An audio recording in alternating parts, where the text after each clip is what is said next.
നാട്ടുവിശേഷങ്ങളിലേക്ക് എല്ലാ മാന്യ പ്രേക്ഷകർക്കും സ്വാഗതം. 32 കിലോമീറ്റർ ഒരു ആശുപത്രി കേസ് വന്നാൽ ഞങ്ങളൊക്കെ ഓട്ടോ ഡ്രൈവറും വരാം. മഴയൊന്നും തുടങ്ങിക്കഴിഞ്ഞാൽ ഇപ്പോഴും റോഡ് ആനക്കല്ല് അറിയാലോ, അയ്യപ്പം പറ്റ പറച്ചാത്തി ചേമ്പന മുഴുവൻ ആന ഉറപ്പായിട്ട് അറിയാമല്ലോ. രാത്രി ഒന്ന് പോകുമ്പോൾ എത്ര പ്രാവശ്യമാണ് ആൻ്റെ മുന്നിൽ പിന്നെ ഓട്ടയും കൊണ്ട്. ഈ വഴിയാണെങ്കിൽ ഇവിടുന്ന് ആദിവാസി ശരി STS അല്ലെങ്കിൽ മറ്റൊരു നമ്മൾ ആര് ആശുപത്രി കേസ് വന്നാലും ഒരു 8 കിലോമീറ്റർ 9 കിലോമീറ്റർ മലമ്പുഴ, പിന്നെ 8 കിലോമീറ്റർ ജില്ലാ ആശുപത്രി. ഒറ്റ കൊണ്ട് വിട്ടിട്ട് ഒറ്റയ്ക്ക് തിരിച്ച് ഓട്ടയും കൊണ്ട് വരാം. ഇവിടുന്ന് പോകുമ്പോൾ വീട്ടിൽ നിന്ന് വേറെ ആളിനും കൂടെ കയറ്റണം. അത് ഒരുമിച്ച് തിരിച്ചു വരുമ്പോൾ കൂട്ടിന് വേണ്ടി ആ രണ്ടുപേരും ആന ചവിട്ടി കൊല്ലുവോ കറുവ പിടിച്ച് തിന്നുവോന്ന് അറിയില്ല. അത്ര ബുദ്ധിമുട്ടുള്ള വഴിയാണ് ആനക്ക്. എനിക്കറിയാം ആനക്കൽ വഴി അറിയാമല്ലോ. ഇത് സംബന്ധിച്ച് പറയാം. ഈ പാലമ്പടി തുടങ്ങിയിട്ട് എത്ര കൊല്ലായി? ഇത് തുടങ്ങിയിട്ട് 5 വർഷമായി. കറക്റ്റ് 5 വർഷമായി. ഈ ഇലക്ഷൻ കഴിഞ്ഞ വർഷം ഇലക്ഷൻ കഴിഞ്ഞോണ്ട് പ്രഖ്യാപിച്ചു വന്നാണ് പാലം. അത് കഴിഞ്ഞ പ്രാവശ്യം മുഖ്യമന്ത്രി ആയിരിക്കുമ്പോഴാണ് ഇത് 2000 തുടങ്ങിയതാണ് ആ പാലത്തിന്റെ പണി. അത് ഉപേക്ഷിച്ചിട്ടാണ് അത് 2-3 സ്വകാര്യ വ്യക്തികൾ നമ്മുടെ കേസിന്റെ മുകളിൽ ആ പാലം ഉപേക്ഷിച്ചു. അതിനുശേഷമാണ് ഈ പാലത്തിന് വേണ്ടി റോഡ് എടുത്തത്. അതിന് ഫോറസ്റ്റിന് കുറച്ച് സമയം പിടിച്ചു പറഞ്ഞു കഴിഞ്ഞാൽ വലിയ സമയമൊന്നായിട്ട് സർക്കാരാണ് ഭരിക്കുന്നത്. ഇപ്പൊ ഇത് ഫോറസ്റ്റിൽ നിന്ന് ഇത് സാങ്ഷൻ എടുക്കാൻ ഒരുപാട് സമയമൊന്നും വേണ്ട. അപ്പൊ അതിലെടുത്തു. ഇതിപ്പോ കഴിഞ്ഞതിന് മുന്നത്തെ വർഷം ഈ ഒരു പാലത്തിന് തൂണും മറുത്തു, ആ അറ്റത്തെ പാലത്തിന് തൂണും മറുത്തു. കഴിഞ്ഞ വർഷം ഒന്നും ചെയ്തിട്ടില്ല. മഴക്കാലമായപ്പോ ഒരു ടിപ്പറും ഒരു JCB ഒരു കിറ്റാച്ചിയും കൊണ്ടുവന്നിട്ട് അവിടെ മണ്ണ് കൊണ്ടിട്ട് വെള്ളം കയറി ഇവിടെ എത്തിയപ്പോ ഈ ഭാരത്ത് വെച്ചിങ്ങനെ താഴെ വെള്ളം കയറിയപ്പോഴാണ് ഇവിടെ പണിക്ക് വേണ്ടിയിട്ട് വണ്ടി വന്നിരിക്കുന്നത്. മണ്ണ് കൊണ്ടിട്ടു, പിറ്റേ ദിവസം മണ്ണിട്ടത് വെള്ളവും കൂടി അങ്ങനെ നിർത്തിപ്പോയി. ഈ കൊല്ലം ഡിസംബർ ജനുവരി ആകുമ്പോഴേക്കൊക്കെ പെടുന്ന വെള്ളം ഇറങ്ങിപ്പോയി. ഈ മാർച്ച് 31 ഇത് തീർക്കും പറഞ്ഞാണ്. മാർച്ച് 31 ഇതേപോലെ വാർത്ത വെച്ചിട്ടുണ്ട്. ഞങ്ങൾ അന്വേഷിക്കുമ്പോൾ ഇവര് നമ്മളുടെ അടുത്ത് പറയാൻ ഞങ്ങൾ ഇപ്പൊ ചെയ്യും പറയലുണ്ട്. ഇത് ചെയ്യണില്ല. ഇത് ഇങ്ങനെ കിടക്കാണ്. ഇപ്പൊ ഈ വർഷവും ഇതിൽ കൂടെ പോക്ക് നടക്കില്ല, അടുത്ത കൊല്ലവും പോക്ക് നടക്കില്ല. ഇവരുടെ ഓഫീസുമായിട്ട് ബന്ധപ്പെട്ട ഞങ്ങൾ അന്വേഷിച്ചപ്പോ ഈ മൂന്നാമത് കിടക്കണ ഈ പാലത്തിന്റെ ഇതിന്റെ ഒരു പേപ്പർ വർക്ക് നടന്നിട്ടില്ലെന്ന് പറഞ്ഞു. ഈ കണ്ടില്ല, കമ്പിയൊന്നും വാങ്ങിയിട്ടില്ല. 65 മീറ്ററാണ് ഇതിന്റെ നീളം വന്നിട്ട് 65 മീറ്ററാണ്. ഇത് ബാക്കിയൊക്കെ 45 അങ്ങനെയാണ്. അത് വന്നിട്ട് 65 മീറ്ററാണ്. അതിന്റെ ഒരു പണിയും ഒരു 15 ദിവസം 20 ദിവസം മുമ്പ് മാത്രം പേപ്പർ ഈ പണിയെടുക്കുന്ന സ്ഥലത്ത് പോയിട്ടുള്ളൂ. ഇനി അവിടെ കാശ് ഓർഡറായി ആ സാധനം കോയമ്പത്തൂർ സാധനം കിട്ടില്ല, വേറെ അവിടെ നിന്നൊക്കെ കൊണ്ടുവരുന്ന കമ്പി. എന്നിട്ട് അവിടെ പണി അവര് പറഞ്ഞു 13 മാസം 15 മാസം ആകാൻ അണ്ണാ മുടിയാതെ നടക്കില്ല എന്ന് പറഞ്ഞു. നമ്മൾ അധികാരികളായിട്ട് ഏത്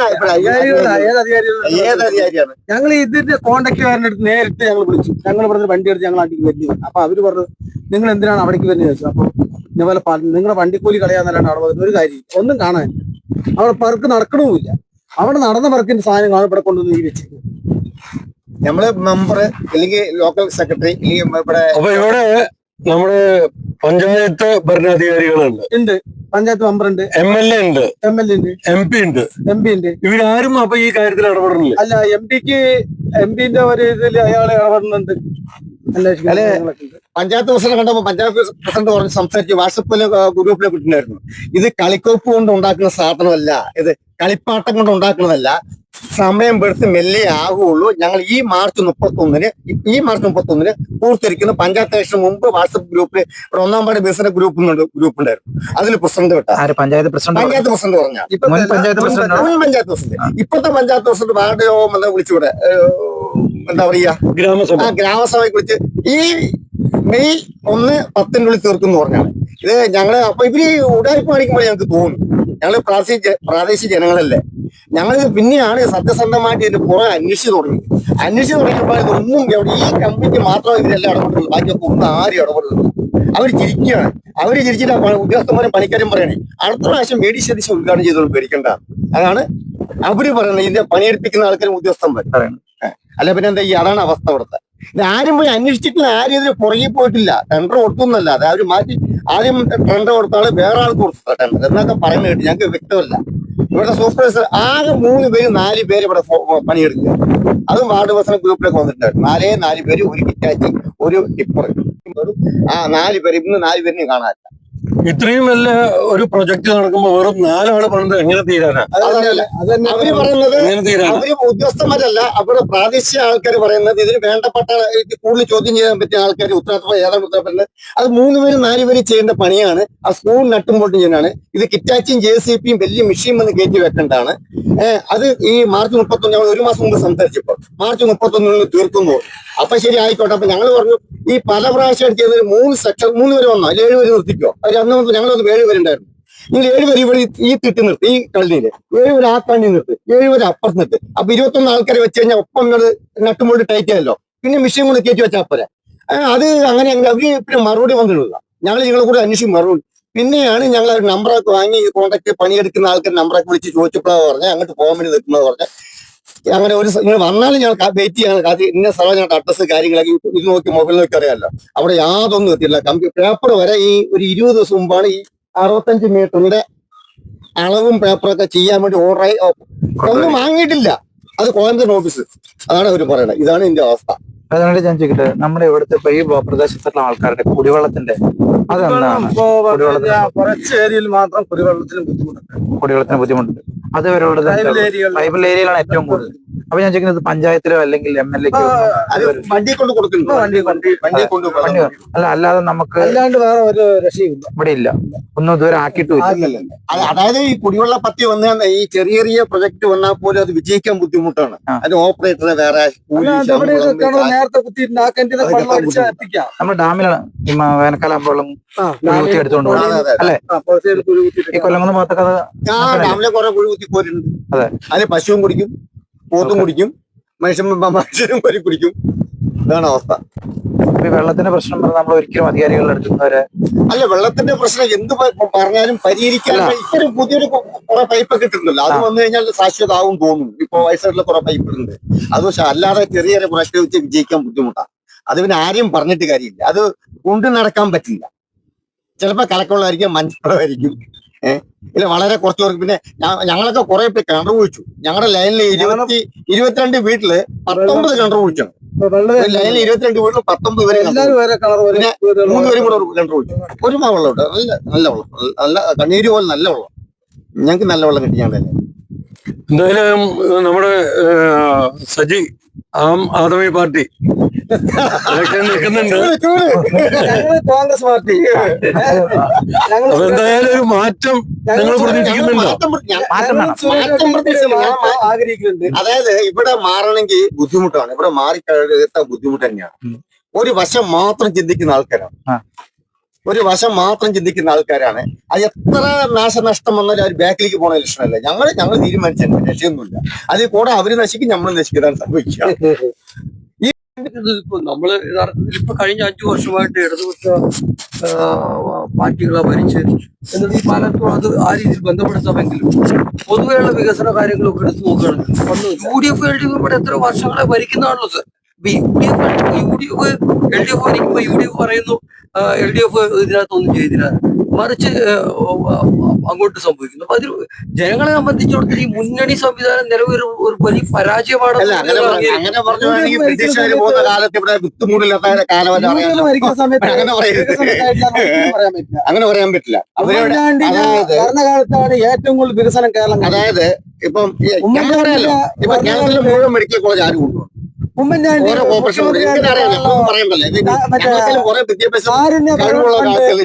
പറഞ്ഞ ടിവിയിൽ അതിൽ കണ്ടാണ്. പറഞ്ഞതിന്റെ ഒറ്റ കാര്യം മറുപടി. അതായത് കേരളത്തിലെ സംബന്ധിച്ചിടത്തോളം കേരളത്തിലെ ഹെൽത്ത് കെയറിനെ കുറിച്ച് ചർച്ച ചെയ്യുമ്പോൾ പലപ്പോഴും പറയാറുണ്ട് ഇത്രമാത്രം ഹെൽത്ത് കെയർ പ്രൈമറി സെന്റർ, അതേപോലെ തന്നെ താലൂക്ക് ആശുപത്രി, അതേപോലെ ജില്ലാ ആശുപത്രി ഒക്കെ ഒരുപാട് ഉണ്ട്. എന്താ പ്രശ്നം? ഡെലിവറി എന്ന് പറയും. നിങ്ങൾക്ക് എല്ലാ ബിൽഡിങ്ങിന്റെ സൗകര്യങ്ങളുടെ എല്ലാം ഉണ്ട്.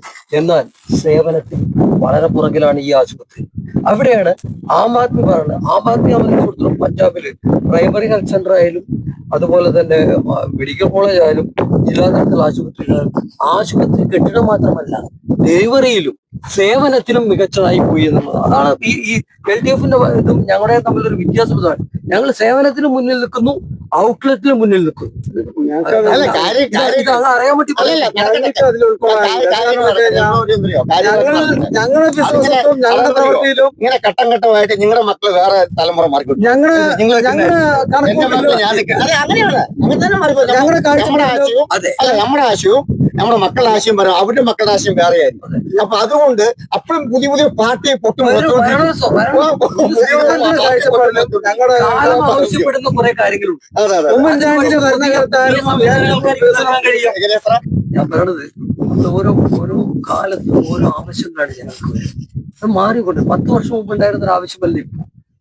മനസ്സിലാവും, അടുത്തൊരു 5 വർഷം കഴിഞ്ഞാൽ വേറെ ആവശ്യം. അപ്പൊ ഈ കാലം ആവശ്യപ്പെടുന്നതിനനുസരിച്ചുള്ള സേവനങ്ങൾ നൽകാൻ കഴിയണം. നമ്മൾ 10 വർഷം മുമ്പ് പറഞ്ഞ കാര്യം തന്നെ ഇപ്പോഴും പറയുന്നു, വീണ്ടും പറയുന്നു. ഇപ്പൊ ഗ്യാരണ്ടിയെ കുറിച്ച് പറയുന്നു. ഗ്യാരണ്ടി എന്ന വാക്കിനോട് തന്നെ ഏറ്റവും കൂടുതൽ വെറുപ്പും വിദ്വേഷമായിരുന്നു കോൺഗ്രസ് ഉൾപ്പെടെ. കോൺഗ്രസ് ഗ്യാരണ്ടിയെ കുറിച്ച് പറഞ്ഞു. ഗ്യാരണ്ടി കൊടുക്കുന്നത് ഞങ്ങളാണ്, ഞങ്ങൾ കൊണ്ടുവന്ന് മാത്രമേ നടപ്പിലാക്കുകയും ചെയ്തു. അല്ല വ്യത്യാസം. അല്ല അത് അങ്ങനെ തന്നെയാണല്ലോ, അത് അങ്ങനെ തന്നെയാണ്. കാരണം ഒരു വ്യക്തി എന്ത് ചെയ്യുന്നുവോ അത് നല്ലതാണെങ്കിൽ ഞാനും ചെയ്യൂത്, ഞാൻ അത് മോശമാണ് അവൻ അത് ചെയ്തിട്ട് നശിച്ചു എന്ന് പറയും. അത് സ്വാഭാവികമാണ്. നല്ല ചിന്തയുണ്ട്. അപ്പം ഒരു വ്യക്തി നല്ലതായ സക്സസ് ഞങ്ങൾ ചെയ്യും. കർണാടക സർക്കാർ ചെയ്തു, അത് വിജയിച്ചു. ആ ഡൽഹി ചെയ്തു, ആം ആദ്മി പാർട്ടി വിജയിച്ചു കുറെ കാര്യങ്ങള്. അപ്പൊ അതുകൊണ്ടാണ് മറ്റുള്ളവർ ചെയ്യണേ. രാഷ്ട്രീയത്തിൽ ഭയങ്കര മത്സരാധിഷ്ഠിതമാണ്. അതായത് ഇനി കേരളം അഥവാ UDF കിട്ടുകയാണെങ്കിൽ ഈ മുൻകാലത്ത് നമ്മളെ ചെറുപ്പം മുതലുള്ള ഭരണം, എനിക്കൊരു 7 ഭരണം പറയാം, 9 മുതൽ ആ കാലഘട്ടത്തെ ഭരണം ആയിരിക്കില്ല ഇനി വരുന്നത്. കാരണം ഇപ്പോഴുള്ള പുതിയ യൂത്തും പുതിയ തലമുറകളും കുറെ പേര് വന്നിട്ട് കുറെ ജനങ്ങളായിട്ട് സമ്പർക്കമുണ്ട്. മറ്റത് ഒന്നുമില്ല, അവർ പ്ലേറ്റിൽ മാത്രമേ പ്ലെയിനിൽ പോകുമ്പോഴേ കാറിന്റെ വേഗത, അവരാരുമായിട്ട് സമ്പർക്കമില്ല. ഇന്നത്തെ കാലം അനുസരിച്ച് ഷാഫി പറമ്പലായിക്കോട്ടെ, നമ്മുടെ രാഹുൽ മാങ്കൂട്ടായിക്കോട്ടെ, പുതിയ യൂത്തുകളായിക്കോട്ടെ, ആരാണെങ്കിലും എത്ര പേരാണ് പരസ്പരം സംസാരിക്കുക, എന്തൊക്കെ പറഞ്ഞ് മനസ്സിലാക്കുന്നവർ നമ്മൾ എന്തൊക്കെ പറഞ്ഞ ചെയ്യുന്നുണ്ട്, ഒറ്റയ്ക്ക് ചെയ്യുന്നുണ്ട്. ഒരു മീറ്റിംഗ് ചോദിച്ചു. അതായത് വലിയ തലമുറത്തെ ആൾക്കാർക്ക് അവർക്ക് പലതരം വെയിറ്റായി. അത് ഞങ്ങള് അവിടെ നിന്ന് വന്ന ആൾക്കാരാണ്, ഞങ്ങൾ പാരമ്പര്യ പണക്കാരാണ്, ഞങ്ങൾ പാരമ്പര്യമായിട്ട് ഇന്ന ജീവിക്കുന്നത്, അവർക്ക് അവർ തലക്കനമുണ്ട്. ഈ പുതിയ തലമുറയ്ക്ക് എല്ലാ പാർട്ടിപ്പെട്ടവർക്കും, ഇന്ന പാർട്ടിയും എല്ലാ പാർട്ടിപ്പെട്ടവർക്കും എത്തിയിട്ടില്ല, വളരെ ഫ്രീ ആയിട്ട് ജനറൽ ഇടപെടുന്നു. അപ്പൊ അങ്ങനെ വന്നാൽ മാത്രമേ ഒരു 10-15 വർഷം കൂടെ കഴിഞ്ഞാലേ നമുക്ക് നല്ലൊരു മാറ്റം പ്രതീക്ഷിക്കാൻ പറ്റുള്ളൂ. ഇന്ന് വരെ LDF കിട്ടിയിട്ടില്ല, UDF മാത്രമേ ഉള്ളൂ. ഈ കഴിഞ്ഞ പഞ്ചായത്ത് ഇലക്ഷന് 2ാമത് LDF എടുത്തു എന്ന് പറയുമ്പോൾ ഇന്ന് വരെ വാർഡ് കിട്ടാത്തതാണ്. ആരെ വെച്ചിട്ടും കിട്ടാൻ മാർഗമില്ല. അത് ചില ലക്കുണ്ട് ചില കേസിൽ. മറ്റേ ശ്രീകണ്ഠൻ ജയിക്കുന്നു നമ്മൾ ആരും വിചാരിച്ചല്ലേ. കഴിഞ്ഞ പ്രാവശ്യം MP കഴിഞ്ഞ പ്രാവശ്യം ഒരു പ്രാവശ്യം ജയിക്കില്ല വിചാരിച്ചു. പുള്ളി ആ ഒരു ഓളത്തോട് പുള്ളി കയറി വന്നാ എന്ന് പറയുമ്പോൾ മാറ്റി നോക്കാം, എവിടെയെങ്കിലും ലക്ക് കിട്ടി ഞങ്ങൾ പണിയെടുത്ത് പിന്നെ പ്രവർത്തിക്കോളാം. ഇപ്പോൾ ഷാബിയെ ഒന്ന് പാലക്കാട് പിടിച്ചു, യാദൃശ്യമായിട്ട് വന്നു, ഒരു കൊച്ചുവയം വന്നു, നല്ലപോലെ പ്രസംഗിച്ച് ജനങ്ങളുടെ ഇടയിൽ കയറി പാലക്കാട് വോട്ട് കൊടുത്ത് ജയിപ്പിച്ചു. അതിൻ്റെ ഗുണം പാലക്കാടുണ്ട്, നമ്മൾ പോകുമ്പോൾ കാണാനുമുണ്ട്. നമ്മൾ പോകുമ്പോൾ പാലക്കാട് ഒരു വികസനമുണ്ട്. അപ്പം ഇനി വരുന്നവർ മാറി ചെയ്തോണ്ടിരിക്കും. അപ്പം മാറ്റിയിട്ടോണ്ടിരിക്കും. പാലക്കാടിന്റെ കാര്യം ചേട്ടൻ ചോദിച്ചതുകൊണ്ട് ഞാൻ ചോദിക്കുകയാണ്. പാലക്കാട് എല്ലാ കേസിലും പാലക്കാടിന്റെ ഒരു കാര്യം ചോദിച്ചോട്ടെ. ആവറേജ് മൊത്തത്തിലുള്ള കാര്യത്തിലാണ്. അല്ല, പാലക്കാടിന്റെ ചേട്ടൻ എടുത്തു പറഞ്ഞു. ഇപ്പോൾ ഷാഫിയുടെ കാര്യം ചേട്ടൻ പറഞ്ഞു. അതേപോലെ തന്നെ ഇപ്പോൾ പാലക്കാട് ചേട്ടൻ അറിയാലോ, യഥാർത്ഥത്തിൽ BJPയുടെ സ്ഥാനാർത്ഥി ആരാണെന്ന് അറിയാലോ, ശോഭ സുരേന്ദ്രനാണ്. ചേട്ടൻ ഇതിനകത്തൊരു കാര്യം നിങ്ങളൊന്ന് ആലോചിച്ച്, ഇവിടെ ഏറ്റവും സജീവമാണ് ഈ 2 മുന്നണികൾ കേരളത്തിൽ കഴിഞ്ഞ കുറേ കാലമായിട്ട്. ഭാരതീയ ജനതാ പാർട്ടി ഇപ്പോൾ പറയുന്ന അവരെത്ര ജയിക്കുമെന്നുള്ളത് 2ാമത്തെ കാര്യം. അവർ അവകാശപ്പെടുന്നത് അവർ 7 സീറ്റ് 10 സീറ്റ് വരെ വിജയിക്കുമെന്നാണ് ഞാൻ പറയുന്നത്. അത് അവരുടെ കണക്കുകൾ, ആ കണക്കുകൾ നമ്മൾ അംഗീകരിക്കുന്നത്. എൻ്റെ ചോദ്യമല്ല, എൻ്റെ ചോദ്യം എന്താ വെച്ചാൽ, നമ്മൾ അവരുടെ പഞ്ചായത്ത് ഇലക്ഷനുമായി ബന്ധപ്പെട്ടൊരു റെക്കോർഡ് നിങ്ങളൊന്ന് എടുത്ത് നോക്കാം. ഈ സംസ്ഥാനത്തിൻ്റെ തലസ്ഥാനത്ത് തന്നെ കോർപ്പറേഷൻ BJP പിടിച്ചെടുത്തു. എൻ്റെ ചോദ്യം ഇതാണ്, BJPയെ കൃത്യമായി നേരിടുന്ന 2 മുന്നണികളാണ്, അല്ലെങ്കിൽ BJPയെ കാലാകാലമായി നേരിടുന്നതാണ് ഇടതുപക്ഷവും കോൺഗ്രസും എന്നാണ് അവർ അവകാശപ്പെടുന്നത്. BJPയെ നിയന്ത്രിക്കാൻ അവർക്ക് കഴിഞ്ഞെന്നുള്ളതാണ് അവർ അവകാശപ്പെടുന്നത്. അങ്ങനെയെങ്കിൽ കഴിഞ്ഞ ഈ കുറച്ച് കാലത്തിനുള്ളിൽ BJP എങ്ങനെയാണ് സാർ ഇത്രയും ശക്തി ആർജിച്ചത്? അപ്പോൾ അതൊന്ന്. 2ാമത്തെ ചോദ്യം, ഇപ്പോൾ അവിടെയും യഥാർത്ഥത്തിൽ എന്തുകൊണ്ട് ശക്തമായി ഒരു രാഷ്ട്രീയ സന്ദേശം കൊടുക്കാൻ കഴിയുന്ന ഒരു സ്ഥാനാർത്ഥിയെ ശോഭാ സുരേന്ദ്രനെതിരെ കോൺഗ്രസിന് നൽകാൻ കഴിഞ്ഞില്ല? ആര് പറഞ്ഞു? ഏറ്റവും നല്ല കോൺഗ്രസ് പാർട്ടിന്റെ ഇപ്പത്തെ ചെറുപ്പക്കാരിൽ വെച്ച് കൊടുക്കാൻ പറ്റിയ ഏറ്റവും നല്ല സ്ഥാനാർത്ഥിയാണ് പാലക്കാട് പിഷാരടി. അയാള് ഭാരത് ജോഡോ മുതൽ കോൺഗ്രസ് പാർട്ടിക്ക് വേണ്ടി പണിയെടുത്തോണ്ടിരിക്കുകയാണ്. അയാൾ സിനിമ ഇതിൽ നിന്ന് വന്നു മത്സരിച്ച വ്യക്തിയല്ല. അയാൾ പാരമ്പര്യമായിട്ടൊരു കോൺഗ്രസ്സുകാരനാണ്. അയാൾ തന്നെ പറയണ്ടല്ലോ ഞാൻ കോൺഗ്രസ്സുകാരനാണെന്ന്. ഈ ശോഭാ സുരേന്ദ്രനെതിരെ മത്സരിക്കാൻ പറ്റിയ ഒരു സ്ഥാനാർത്ഥി തന്നെയാണ് പിഷാരടി. അതിലൊരു മാറ്റവും ഇല്ല. പിന്നെ പാലക്കാടിനെ കുറിച്ച് താങ്കൾ പറഞ്ഞു. പാലക്കാടിൽ കഴിഞ്ഞ പ്രാവശ്യം ഇവിടെ നഗരസഭയിൽ ഞങ്ങൾക്കുണ്ടായിരുന്നു 10 സീറ്റാണ്. ഇന്ന് ഞങ്ങളത് 19 സീറ്റാക്കി മാറ്റിയിട്ടുണ്ട്. തിരുവനന്തപുരത്ത് ഞങ്ങൾക്കുണ്ടായിരുന്നു 9 സീറ്റാണ്. ഇന്ന് തിരുവനന്തപുരത്ത് രണ്ടാമത്തെ പ്രതിപക്ഷ കക്ഷി ഞങ്ങളാണ്. 19 സീറ്റും പിടിച്ച് ഞങ്ങൾ 2ാം സ്ഥാനത്തുണ്ട്. സീറ്റിന്റെ അടിസ്ഥാനത്തിലല്ല സർ പറയേണ്ടത്. നമ്മൾ പറയണത് BJP എങ്ങനെ ഇങ്ങനെ കേരള രാഷ്ട്രീയത്തിൽ സജീവമാകുന്നു. ഇപ്പൊ ഞാൻ പറയട്ടെ, ഈ പുള്ളി മറ്റേ ചൂലിന്റെ കൂടെ കൂടി